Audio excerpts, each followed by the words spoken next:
Hey guys, thanks for joining me today. Today I've got the keys for a M235i Gran Coupe. Well, it's actually my keys, but I'll just be giving you a quick show around the car and a silent POV of what it's like to be driven.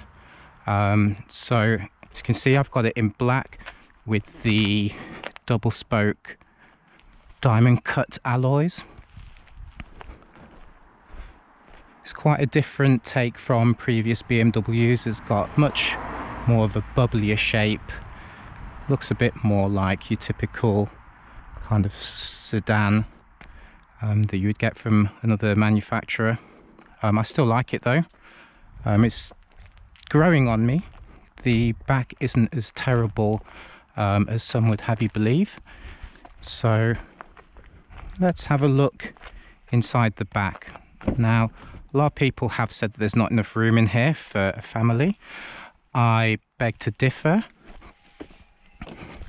I'm about 5'9" and I have plenty of room in here to move about. As you can see, I've got a child seat in here that has no problem turning around. My wife is about 5'10" and her seat's comfortably sitting her, and there's absolutely tons of room back here for a family, which I imagine this car is aimed at. I would say a young family or single couple.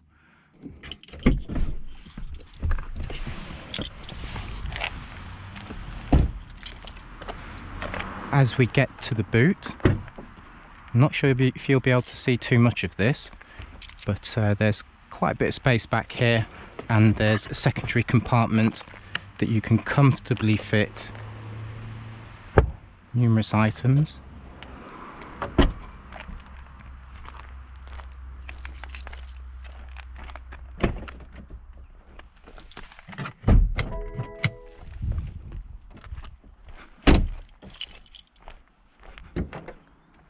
It's a 306 brake horsepower, 450 newton meters of torque, and it is a 4-cylinder engine, which a lot of people have complained about. I am not a car enthusiast that goes as far as modifying cars, so for me, I mean, this is plenty quick enough, which I imagine a lot of people buying this car might not be looking to modify it, in which case, you know, maybe this is a good choice in terms of BMWs if you're looking for something a little bit bigger than the 1 Series, a little bit more grown up, but not too boy racerish, which I do feel this isn't. You get a little diffuser at the bottom, some real exhaust pipes. They're not fake. You have a little valve in there for when you go into sport mode. So all in all, I've been quite happy with the car. There's been nothing particularly wrong with it. I've not missed rear-wheel drive. I've come from a rear-wheel drive 1 Series, and for me, I don't really notice the difference.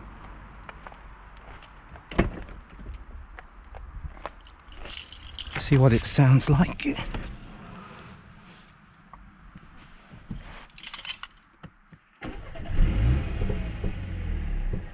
There are a couple little pops and bangs.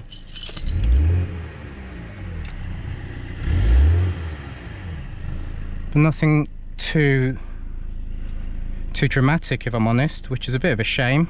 I was hoping it would have been not an OPF filter car, which unfortunately it turned out to be. And you'll hear the valve open now.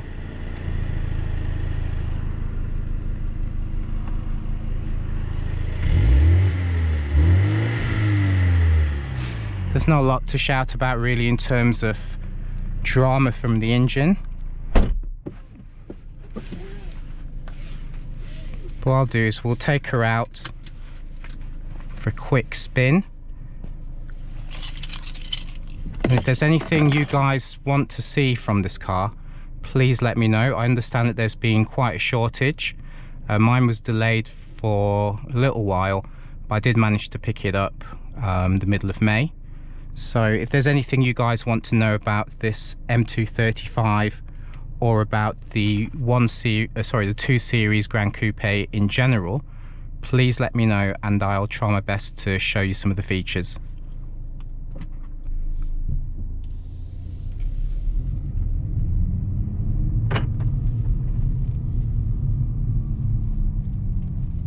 This is just a point of view video to show you the acceleration, just generally how the car drives. Unfortunately, I picked a bit of a rubbish spot to get out, so we'll have to see how quick this actually gets off the mark.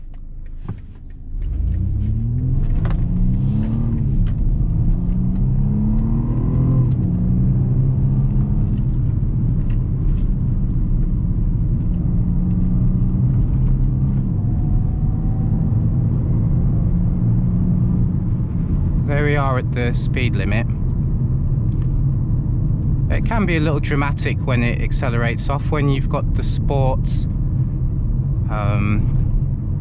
you've got the shifter in sports, it does throw you back quite a bit.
The induction noise is very razzy when the car accelerates off, so if you're not into that razzy induction noise, then this car probably isn't for you.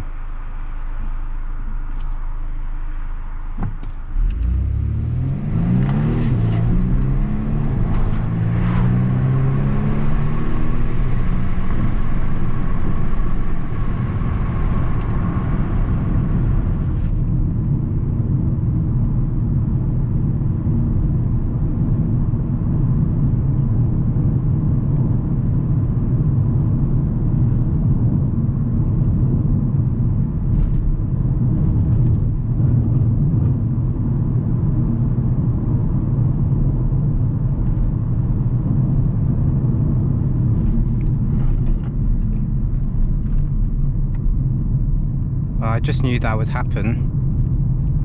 No cars behind me and he has to rush out.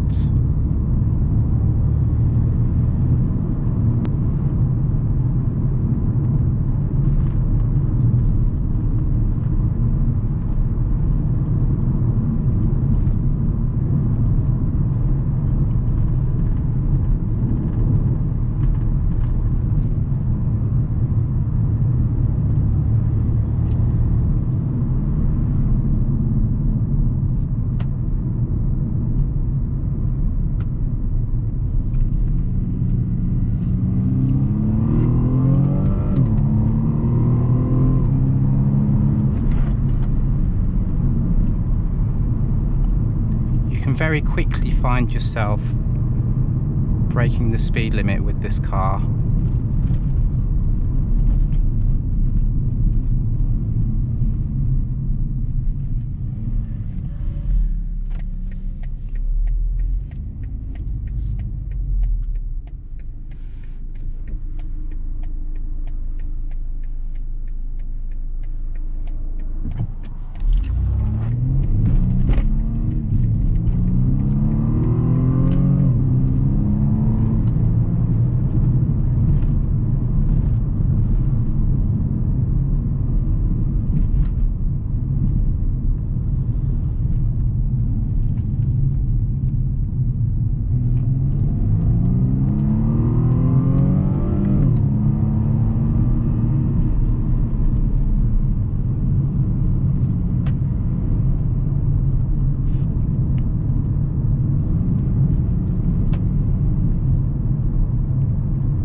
had a little bit of sports mode, which has destroyed my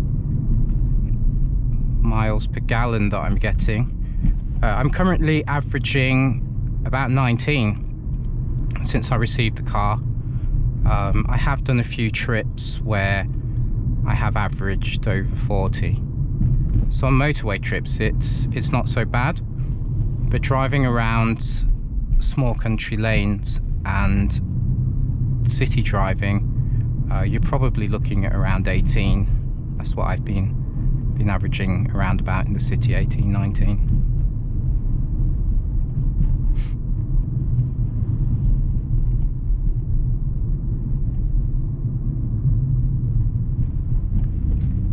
The ride quality is a little bit hard.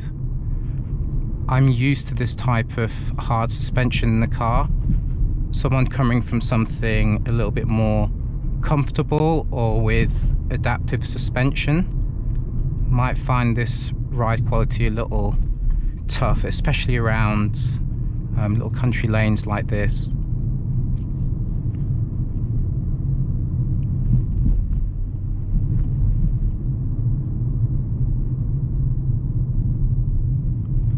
As you can probably not hear, it is very silent once you take it out of the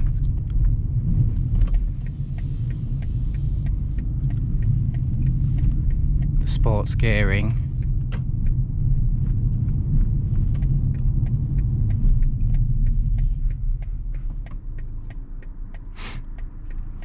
In comfort mode, it feels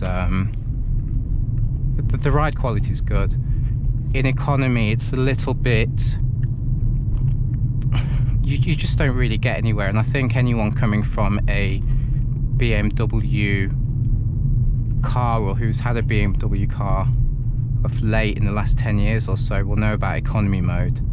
And yeah, in some cars it's all right. It's fine if you put the transmission into sport and have it in economy mode.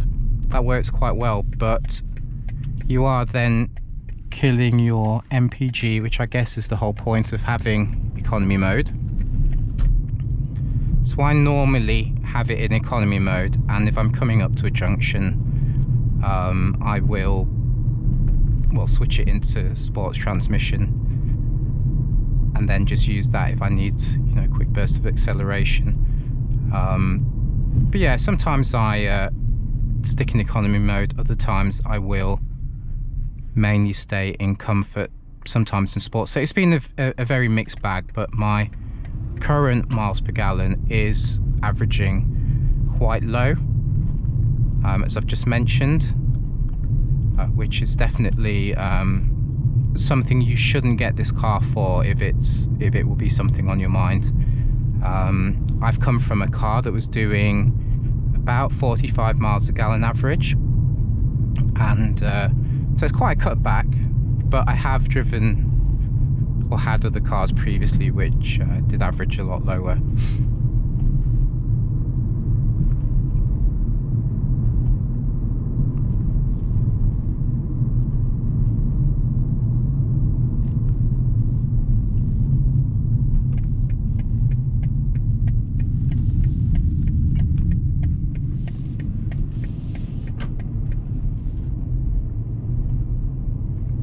Well, I hope you enjoyed the video. This was just my first video on YouTube.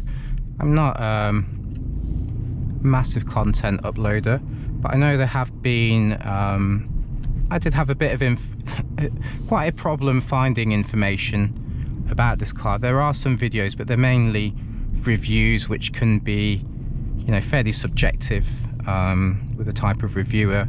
A lot of people are quite upset about the 6-cylinder engine being removed, but if you're looking at just a regular car for, you know, perhaps a small family or just yourself and your partner, then, you know, this feels a bit more grown up to the M135i, the kind of sister car to this, and it was definitely an option for me, but I did feel that this was a little bit more grown up, and I had quite a good good offer on it, but I'll go into that in my next video in terms of how much this car cost, where I bought it, the issues that I had in terms of manufacturing and delivery, and just general information about the car. So if anyone wants any questions answered, please do feel free to drop me a message,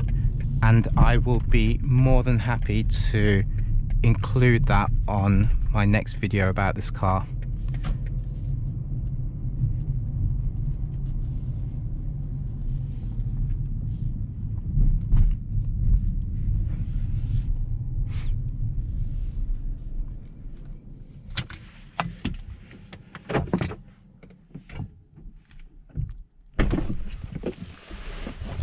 So thanks a lot for taking the time to come for a drive with me, and this is the BMW M235i Gran Coupe.